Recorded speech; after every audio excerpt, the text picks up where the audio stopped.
Hola amigos, espero que estén muy bien. Bienvenidos a mi canal. Mi nombre es Omar Osorio Moretti. En esta ocasión quisiera compartir con ustedes alguna bibliografía que pueda servirles de, digamos, profundización en el conocimiento de la poesía en términos teóricos. Sé que estamos en un mundo donde es un lugar común decir que la poesía no debe estudiarse, que la poesía no se interpreta, que la poesía no es analizable, sino que es algo que debemos sentir y nada más. Esto forma parte de un precepto o digamos, un prejuicio que viene como mínimo desde el romanticismo y que de alguna u otra forma permanece en la comunidad lectora donde nos encontramos. Sin embargo, no debemos dejar de lado el hecho de que la literatura es un producto del hombre y para el hombre, y en consecuencia, si un hombre lo escribió, lo ideó, lo diseñó y lo difundió, también otros hombres son capaces de conocerla, desentrañarla y de alguna manera develar cómo opera ese sistema lingüístico que tenemos en una hoja de papel. De manera que si ya tienen algún tipo de rudimentos con relación a la poesía, diferencian lo que es un poema de una novela en términos, digamos, tradicionales, saben lo que es el verso, saben lo que es la prosa y entienden más o menos los intereses que persigue un género discursivo y otro, pues yo les recomendaría que se tomaran el tiempo que necesiten para leer, digerir, masticar y en no pocas ocasiones volver a los títulos que les voy a sugerir para, digamos, tener una mejor perspectiva teórica y crítica del género lírico. Entonces, comenzamos con tres. Voy a solamente recomendar tres que en mi juicio me parecen muy completos, que ciertamente no son, digamos, digeribles de la noche a la mañana y que demandan, pues, sobre todo, pues, mucha persistencia porque son libros relativamente gruesos. Bien. Habría que tomar en cuenta que sabemos desde el punto de vista histórico que por lo menos hay dos grandes modelos en el ámbito de la poesía. Un modelo que, para no entrar en detalles o en una clase en específico, hay un modelo en donde permanecen los versos medidos y tiene toda una retórica específica que le da existencia.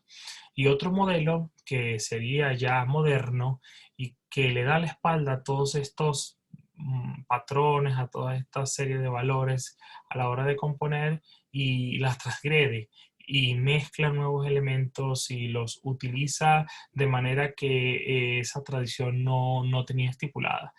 Con lo cual, pues tenemos una vertiente que podríamos llamar clásica, tradicional o premoderna y tendríamos una que sería más bien moderna. Entonces, tomando en cuenta el conocimiento de la poesía en su vertiente clásica o premoderna, yo les recomendaría que comenzaran a leer este texto de Rafael de Balbín llamado Sistema de Rítmica Castellana, que fue editado por la editorial Gredos, si se puede ver acá, en los años 60, 1961, si mal no recuerdo.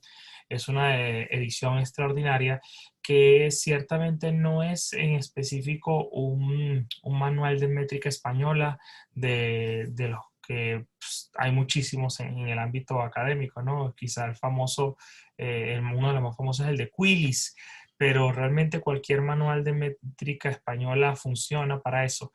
Este libro tiene algo de ello, pero sobre todo lo que le interesa, como lo notaron en el título, es el asunto del ritmo. Y como todos sabemos, el ritmo está ciertamente ligado al verso, pero sobre todo a las formas en que esos versos pueden ser construidos o edificados, que se trataría entonces del asunto de la estrofa. Entonces, este texto, aunque va a tocar elementos fundamentales de la métrica española, su preocupación es el ritmo y los elementos que hacen posible el ritmo, como es la rítmica, como es el tono, como es el timbre, como es la cantidad de palabras que están disponibles y cómo se distribuyen. Entonces aquí vamos a encontrar una serie de términos que pueden parecerle raro al lector contemporáneo, pero que en cierta medida no lo eran para los escritores que hacían este tipo de versos medidos, que escribían, digamos, contando las sílabas, desde la poesía medieval con los antiguos romances hasta pues los sonetos que se escribían en la época del romanticismo o el modernismo.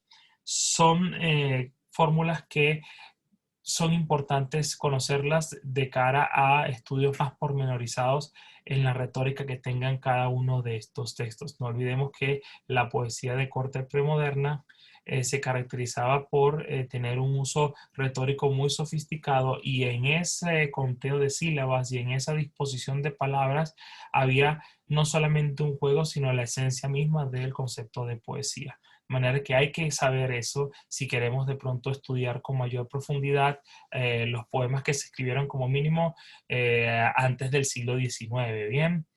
El segundo texto que me parece fundamental, si ya estamos buscando la vertiente moderna y cómo esta vertiente moderna tiene diversas formas expresivas aparentemente difíciles de conocer, ignotas, un poco, sí, un poco difuminadas, pues yo les recomiendo que se lean también con muchísimo tiempo, pero les aseguro que los resultados van a ser excelentes. Este texto de Carlos Bussoño, que se llama Teoría de la expresión poética, también más o menos de la época de los 60, 70. Este libro además ha tenido muchísimas reediciones, y con cada reedición el autor pues le agregó nueva información. Y aquí en Teoría de la expresión poética, de alguna manera el autor busca estudiar el fenómeno de la poesía y desmitificarlo de esa idea que todos tenemos sobre la lírica como algo difícil de saber, el gran misterio literario que tenemos dentro de los géneros artísticos. No es así. Obviamente, al igual que muchas personas o muchos críticos influidos por digamos, hoy en día por la lingüística o cosas por el estilo, Bussoño va a estudiar la literatura y la poesía en este caso, asumiéndola como un acto comunicativo. Y esto ya es mucho decir en un ámbito literario donde pareciera que lo comunicativo estuviera en un segundo grado.